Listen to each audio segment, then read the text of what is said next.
28페이지 다 같이 찾으셔서 우리 함께 6절, 7절 두 절을 같이 읽도록 하겠습니다. 이사야 9장 6절과 7절의 말씀.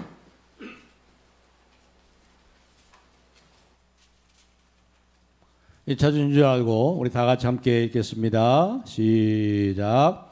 이는 한 아기가 우리에게 낳고 한 아들을 우리에게 주신 바 되었는데 그의 어깨에는 정사를 메었고 그의 이름은 기묘자라 모사라 전능하신 하나님이라 영존하시는 아버지라 평강의 왕이라 할 것임이니라. 그 정사와 평강이 더함이 무궁하며 또 다윗의 왕좌와 그의 나라에 군림하여 그 나라를 굳게 세우고 지금 이후로 영원히 정의와 공의로 그것을 보존하실 것이라.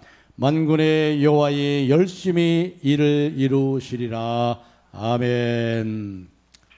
오늘은 구주강림 네 번째 주일로 이제 성탄주일 앞두고 우리가 오늘 이 말씀을 가지고 한 아기가 낳도다. 낳도가 시옷이 아니고 쌍시옷이죠.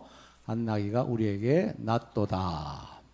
그 제목으로 오늘 말씀에 6절에 있는 말씀을 가지고 그 제목을 삼아서 오늘 이 아기 탄생, 아기 예수 탄생의 그 의미를 우리가 생각하면서 이 강림의 계절, 성탄의 계절일수록 특별히 지금 코로나 시대에 또 힘들고 외롭고 어렵지요.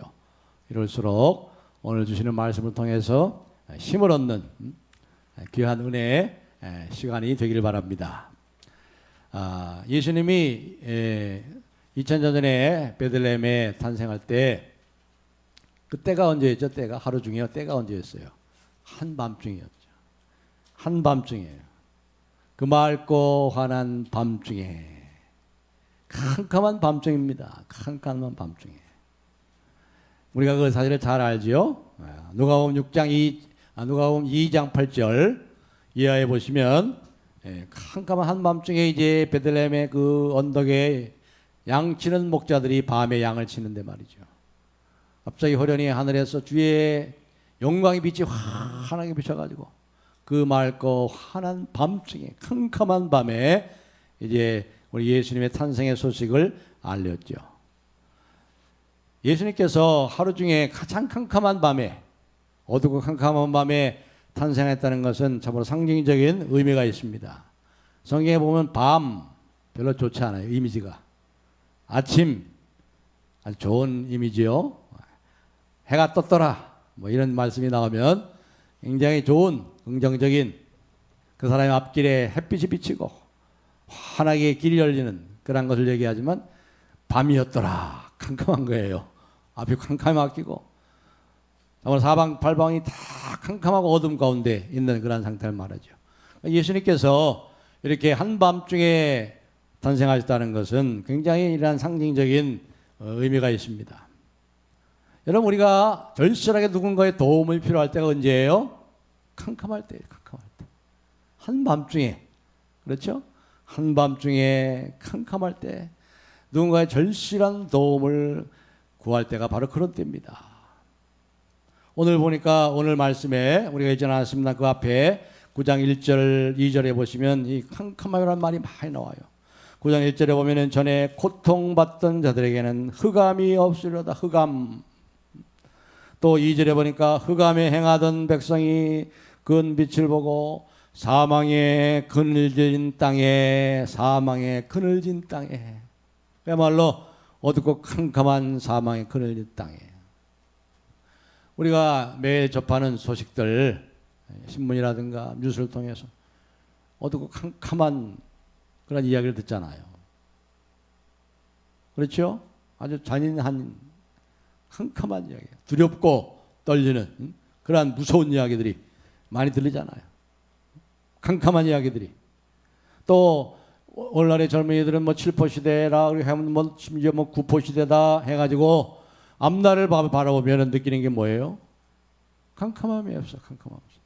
제가 대학 다닐 때, 제가 청년 때 70년대 80년대 초까지만 해도 그때는 희망이 있었어요. 하면 된다. 그리고 됐어요. 하면 됐어요. 그때는. 근데 지금은 이 젊은 세대가 이 MZ 세대가 말이죠. 앞을 봐도 어때요? 캄캄해요. 캄캄해. 어둠이에요. 어둠. 또 우리가 마음속에 상처를 입었을 때, 우리 마음에 아픔이 있을 때, 우리 속에 남아있는 것, 우리 마음속에 남아있는 것이 뭐예요? 캄캄함이죠. 어둡죠. 어둠과 캄캄함. 이사야 선지자가 이 책을 썼죠. 이사야 책을 가져서 이사야 책을 가지고 뭐라고 우리가 보통 얘기한다고요? 교회가 가장 사랑한 책. 교회가 지난 2000년 동안 가장 사랑한 책이 이 이사야서입니다. 이사야서에 보면 참 복스러운 아름다운 소식들, 많은 아름다운 참으로 좋은 소식이 이 이사야서에 가득합니다. 그래서 교회가 가장 사랑한 책이라고 그래요. 이 이사야가 이 9장, 오늘 우리가 읽은 이 9장을 쓴 때는 주전 8세기 정도입니다. 지금부터 예수님 탄생 800년 전에 유다는 지금 상황이 어둡고 캄캄함이 밀려오고 있어요. 이미 형제나라인 북쪽의 이스라엘은 722년에 아수르에게 멸망했습니다. 다 흩어졌어요. 그러니까 이 유다 왕국도 이 계속해서 팽창하는 이 아수르 제국, 또 신흥이 바벨론 제국을 생각하면서 우리가 그 다음이 되는 거 아니야 이거? 우리가 이 북쪽 이스라엘처럼 그렇게 되는 거 아니야? 하면서 그 어둠과 캄캄함이 그 유다 남쪽 유다 전역에 밀려오고 있는 시기입니다. 그런데 이런 위협의 그림자 아래서 이 캄캄한 이 어둠 속에서 이 소망의 말씀이 나오고 있는 거예요. 이제 어둠과 흑암이 그치고 구원의 빛이 찬란한 구원의 빛이 비치기 시작한다. 새 시대가 오고 있다. 그렇게 말씀하고 있습니다. 2절 말씀을 우리 다 같이 한번 읽어보겠습니다. 2절 9장 2절 시작. 흑암에 행하던 백성이 큰 빛을 보고 사망의 그늘 땅에 거주하던 자에게 빛이 도다. 흑암에 행하던 백성이 큰 빛을 보고 사망의 그늘 가운데 있는 자들에게 뭐예요? 큰 빛이 비치도다. 그 앞에 1절에도 같은 뜻인데 1절에 보면은 전에 고통받던 자들에게는 흑암이 없으리로다. 옛적에는 여호와께서 스볼론 땅과 납달리 땅이 멸시를 당하게 하였나니, 이 스볼론 땅과 납달리 땅은요 갈릴리 북서쪽, 그러니까 이스라엘의 제일 북서쪽에 있는 땅이에요. 그러니까 제일 먼저 외세의 침략을 받죠. 아수르에게 제일 먼저 유리를 당한 것이 바로 납달리와 스볼론인 거예요. 그래서 이제 납달리와 스볼론을 거기서 예배해가지고 이방의 갈릴리, 그래서 이방의 갈릴리라는 이 불명예스러운 이름을 가진 지역이 바로 이 스볼론과 납달리 땅인 겁니다. 이러한 지역에 가장 모욕을 당하고 수치스러운 이방의 갈릴리라한 이 지역에 큰 빛이 일었고 큰 빛이 비치기 시작하였도다. 이렇게 좋은 소식이 들려오는 겁니다. 이 빛이 어두운 세상에 들어온다. 빛이 비쳤다는 말이 무슨 말인가요?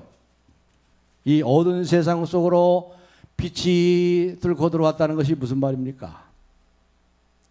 이것은 빛이 세상 속으로 들어왔다는 것은 하나님의 많은 명령이라든가 하나님의 많은 율법이 이 세상에 뚫고 들어왔다는 것이 아니죠. 그러면 더 힘들죠. 더 캄캄하고 어두운 하나님이 이렇게 하라 저렇게 하라 계속 명령만 하시고 말이죠. 몰아치시고 말이고 또 율법에서 이 율법을 너 이렇게 지켜라.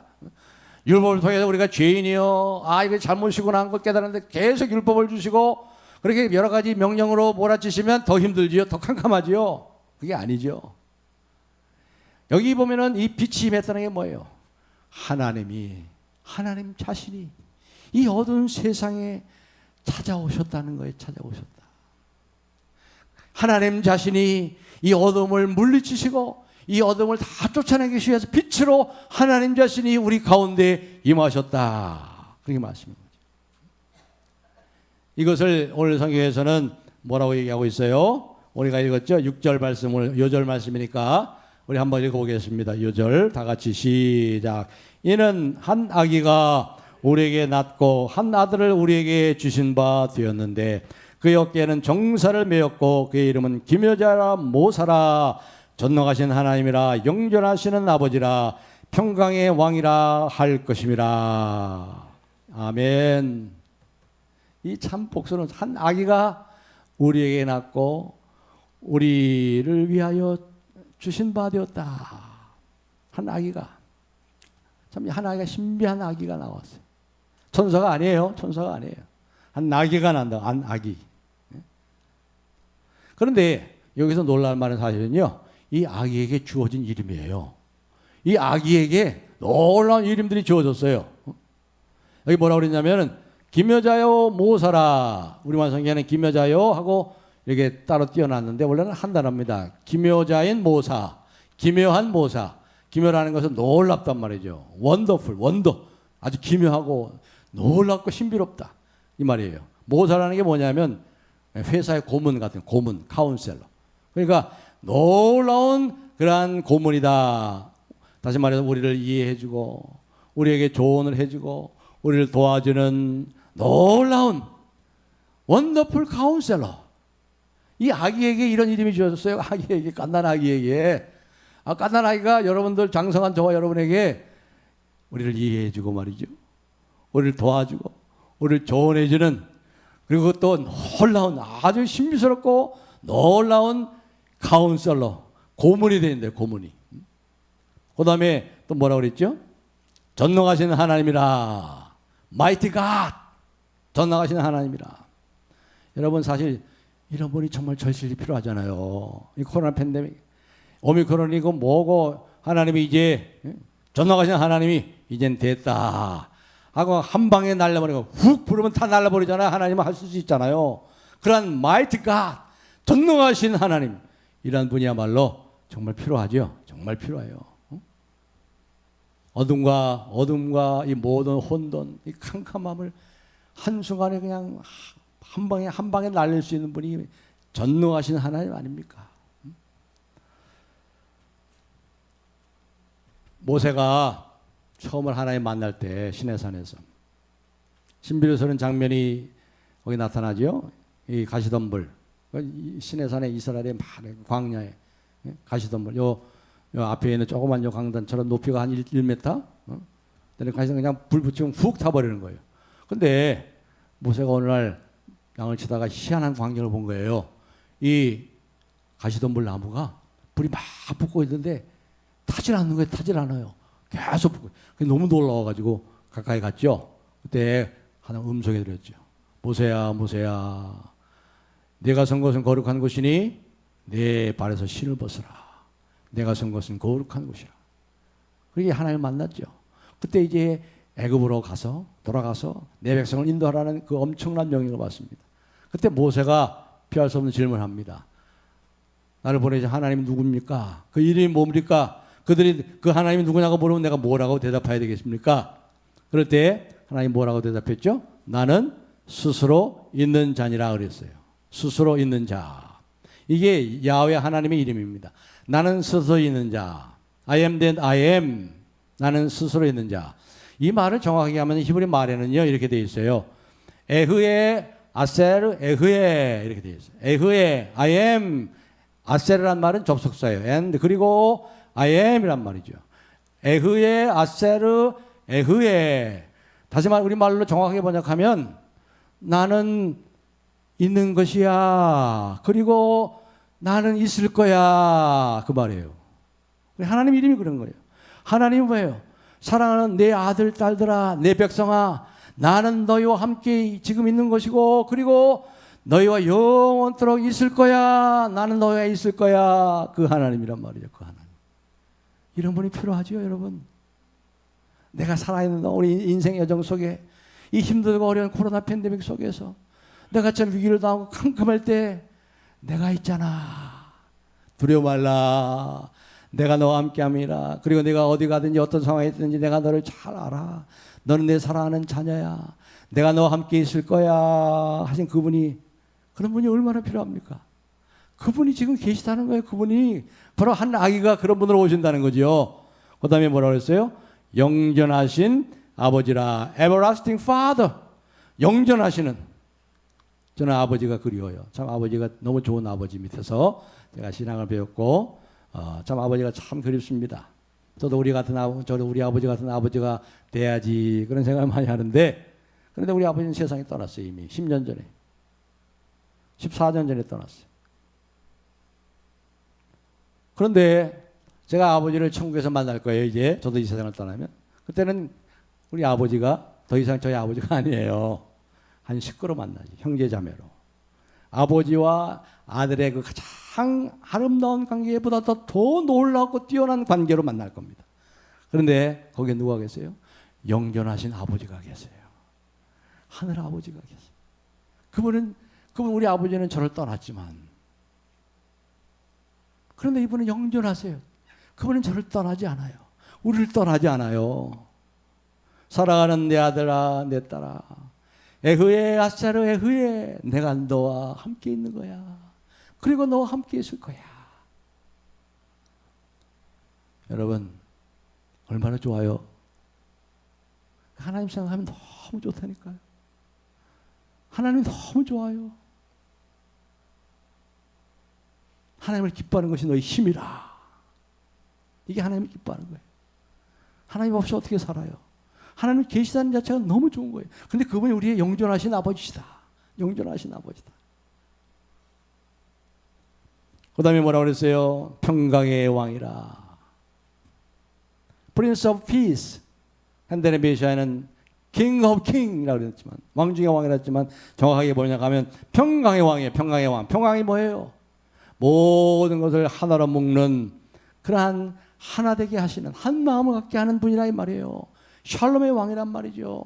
하나로 묶어요. 거기는 진보도 없고 보수도 없어요.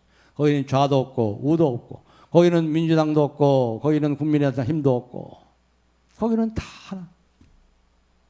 거기는 시기 질투도 하는 사람도 없어요. 경쟁하는 사람이 없어요. 서로 윈윈이야. 너도 잘 되고 나도 잘 되고 다 잘 되고. 이게 평강의 왕이 하는 역할이에요. 그 나라를 이루기 위해서. 지금도 그 일을 하고 계세요.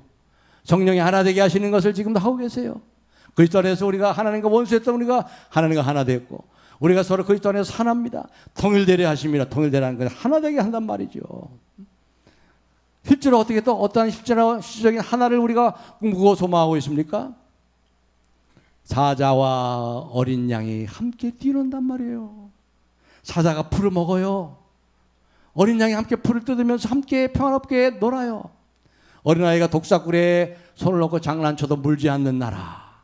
그런 평화의 나라, 그런 평화의 왕이 다스리는 나라가 온다는 거죠. 그런 분이라는 거예요. 이런 분을 우리가 얼마나 기다리고 있어요 지금. 그렇죠. 이 세상에는 그런 왕을 찾을 수가 없어요. 그런 나라를 가지고 이 땅에 2000년에 오셨단 말이에요. 이미 하나님의 나라가 오셨어요. 왔어요.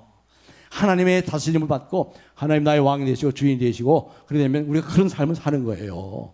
아버지께서 나의 아버지가 되시고, 그리고 나를 도와주시는 기묘한 모사로서 영존하신 아버지가 되시고, 능력의 왕으로서 전능하신 하나님으로 우리에게 도움을 주시고, 하나님의 하나님 되심을 알게 하시고, 하나님만이 할 수 있는 것을 경험하게 하시고, 저보로 기적이 상식이 되는 이런 것을 경험하게 하시는 그런 하나님, 그런 하나님을 만나는 거예요.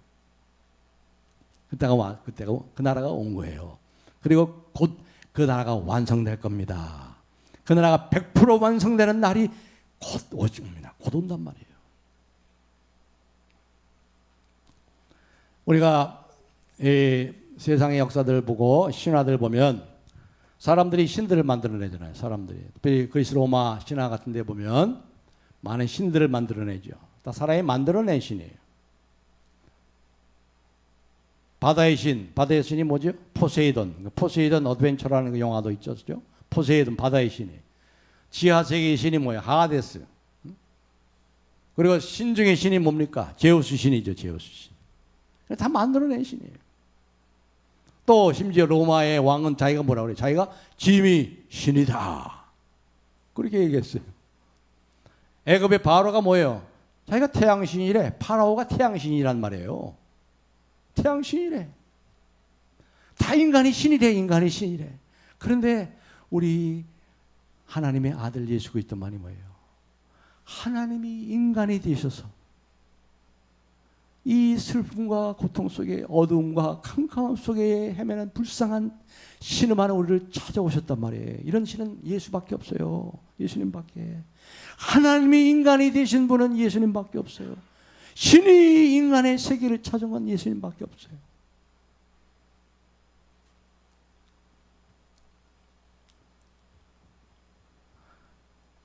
그래서 오늘 성경에 나오는 이 아기가 한마디로 얘기하면은 임마누엘이라고 그래요. 임마누엘. 자, 앞에 한번 그 이름을 한번 보시겠습니다. 7장 한번 10절, 14절 한번 보세요. 7장 그 앞에 같은 이사야 7장 10절. 제가 10절 읽겠습니다. 여호와께서 또 아하스에게 말씀하여 이르시되 14절 다 같이 읽겠습니다. 시작. 그러므로 주께서 친히 징조를 너희에게 주실 것이라. 보라, 처녀가 잉태하여 아들을 낳을 것이요 그의 이름을 임마누엘이라 하리라. 아멘. 보라, 처녀가 잉태하여 아들을 낳을 것이요 그 이름을 임마누엘이라 하리라. 누가 이 이름을 지어줬어요? 임마누엘 이름을 여호와께서 아하스 왕에게 이 징조 한 징조를 보여주시는데 800년 이후에 일어난 일을 이미 아하스 왕 때 이사야를 통해서 보여주신 거예요.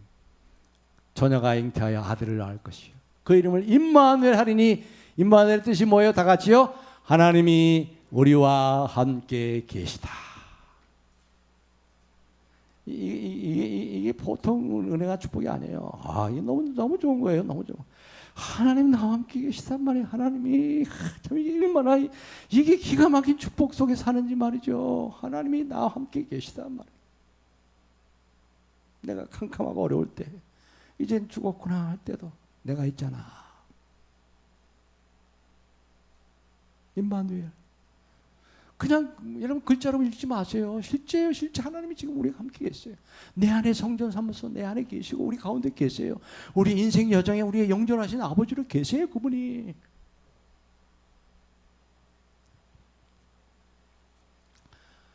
여러분 지금 보면은요 쌍둥이들이 많이 나죠. 쌍둥이들. 일란성 쌍둥이도 나오고 이란성 쌍둥이도 나오고 쌍둥이가 많아요.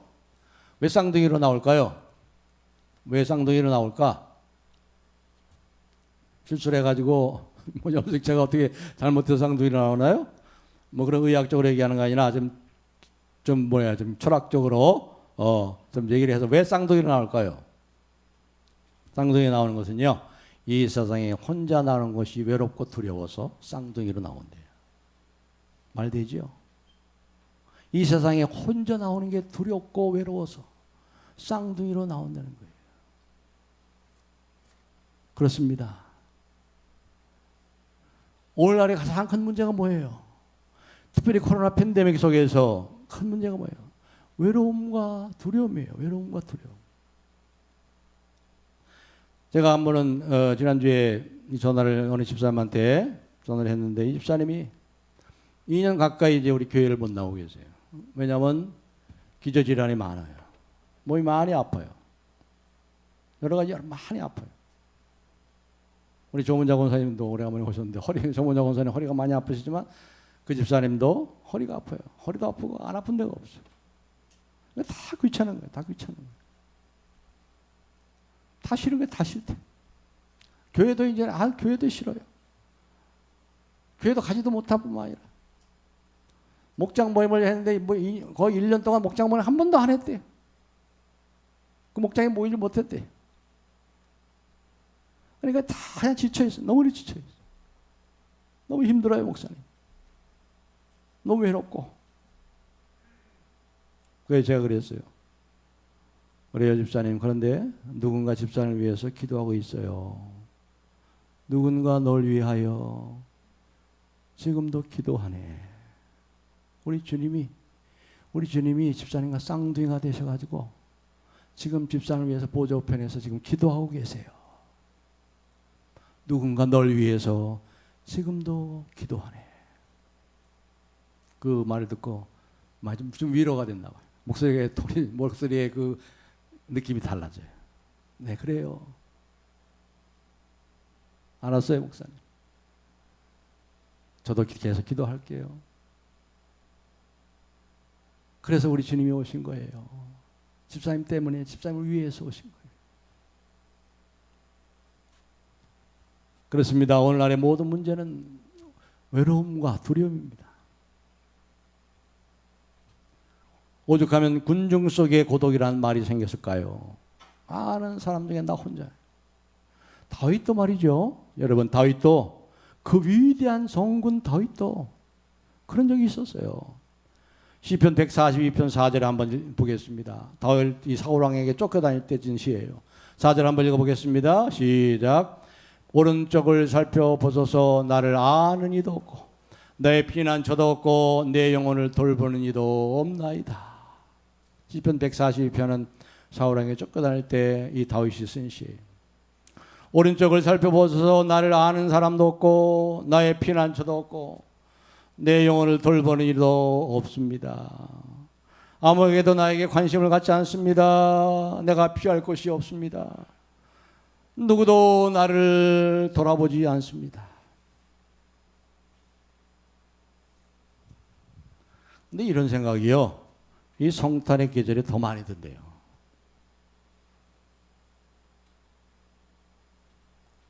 성탄의 시즌이 되면 이런 생각들이 더욱더 많이 든답니다. 외로움과 고독함과 두려움. 그래서 크리스마스 시즌, 이런 시즌에 자살률이 높아진대잖아요.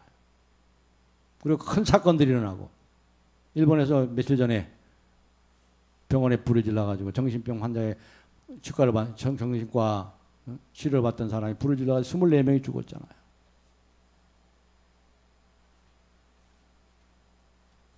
가장 기뻐하고 즐거워할 이 성탄의 계절, 메리 크리스마스 안에 메리, 기쁘고 즐거운 메리 크리스마스인데, 이 외로움과 이 두려움이, 이 고독이 가득한 그런 역설적인 이러한 사실이 됐다니 가슴이 아픕니다. 아무도 나를 돌봐주지 않습니다. 나는 지쳤어요. 이제 교회도 귀찮아요. 그 집사님이 오죽하면 그렇게 했어요. 목장도 돌보지도 못하고요.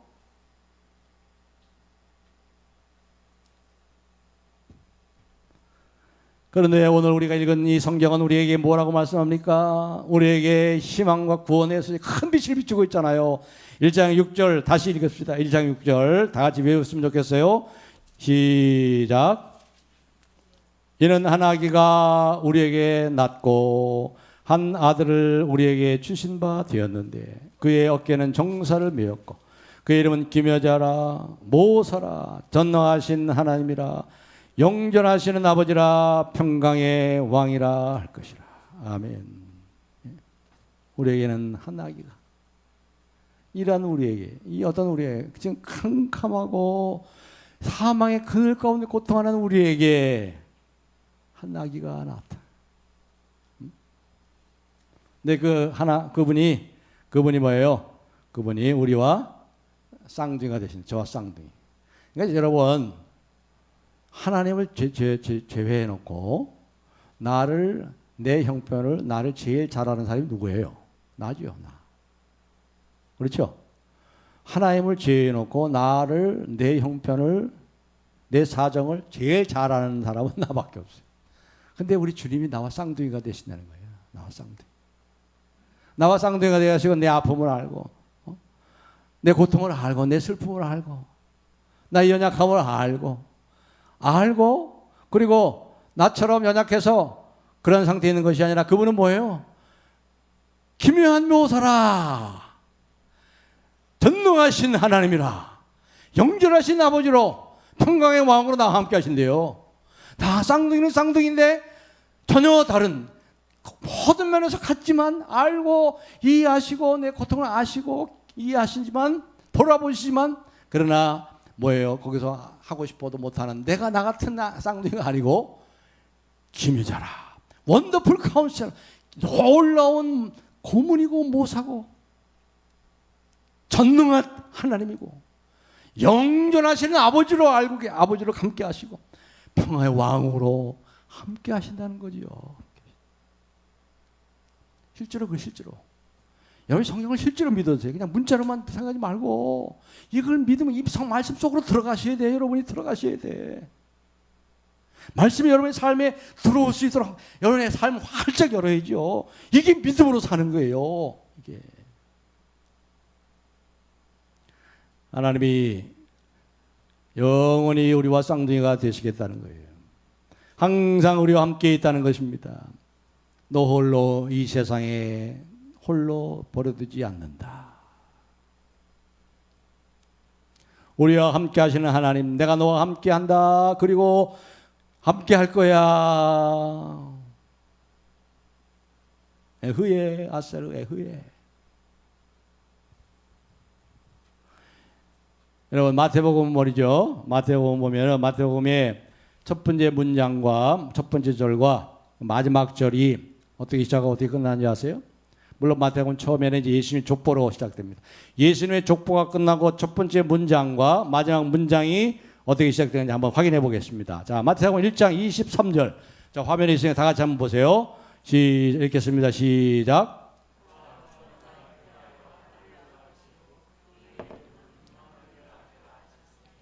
이를 번역한즉 하나님이 우리와 함께 계시다 함이라. 아멘. 그렇게 시작돼요.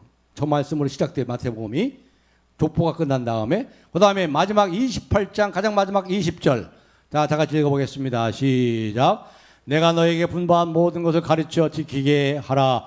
볼지어다 내가 세상 끝날까지 너희와 항상 함께 있으리라 하시니라. 이것으로 끝나요. 그러니까 마태복음의 이 얘기는 뭘 말하는 겁니까?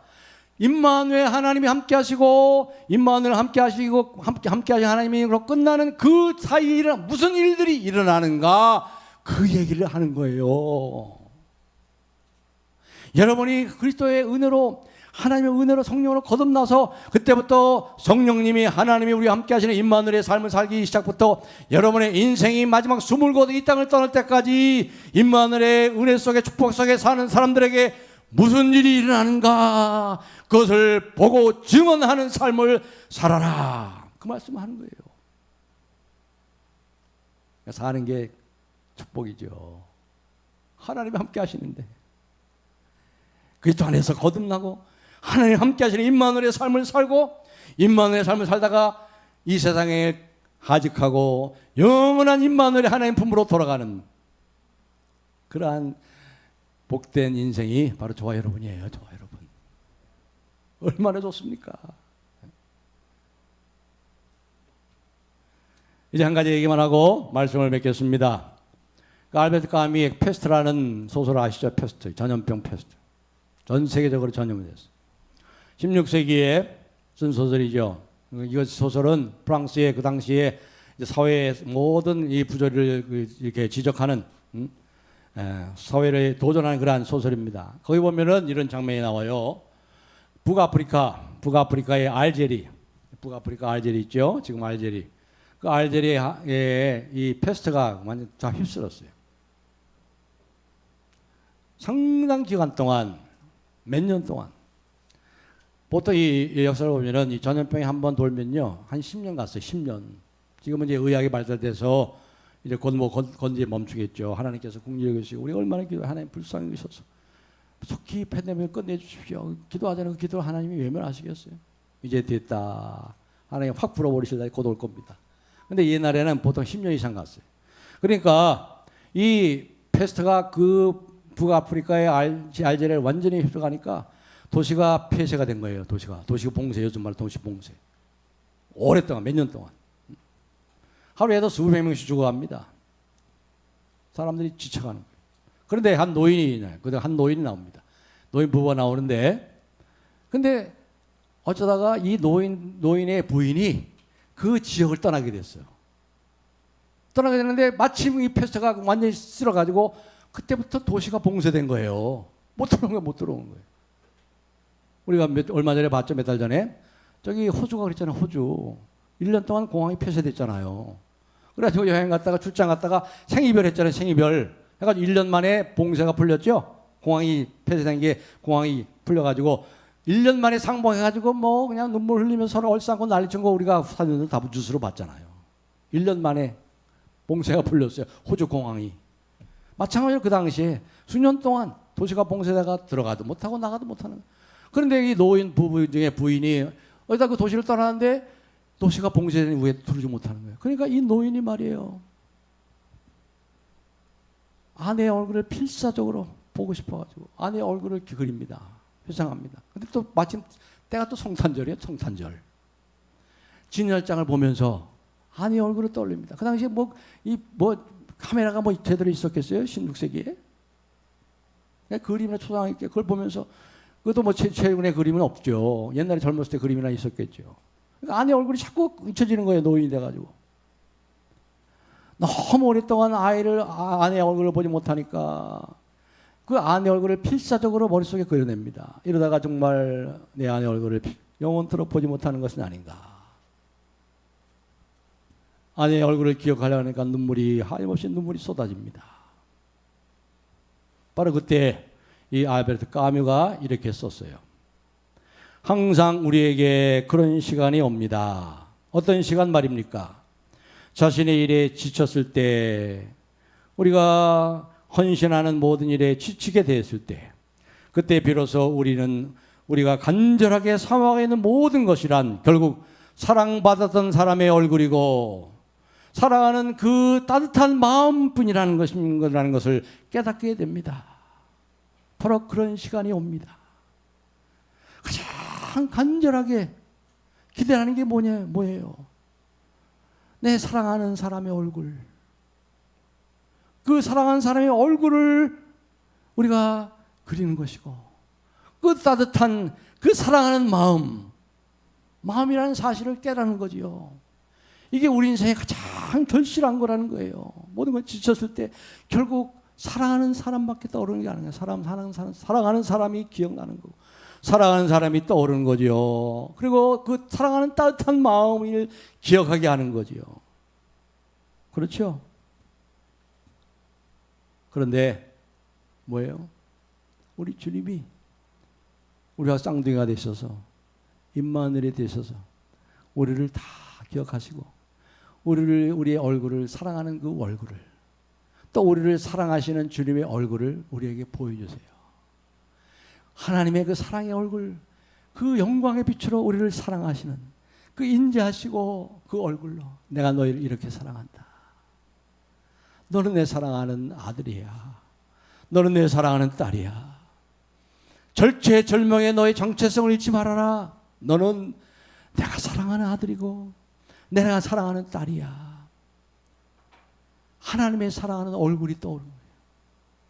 주님에게는 사랑하는 여러분 자신들의 얼굴이 떠오르는 겁니다. 한 사람 한 사람의 얼굴을.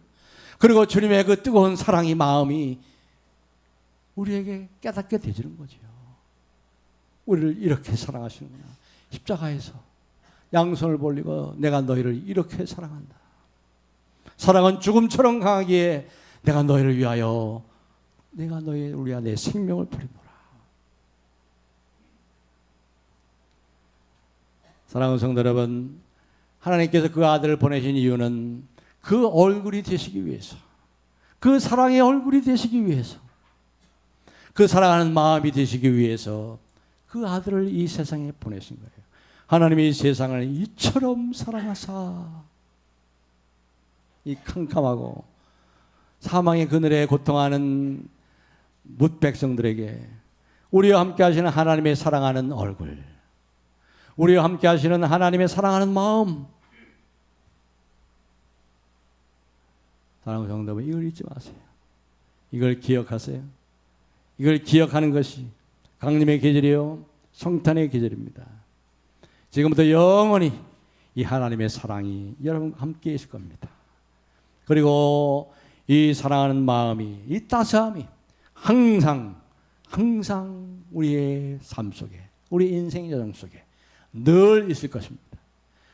그렇습니다. 나는 있단다. 그리고 나는 있을 거야. 에흐에, 아사르 에흐에.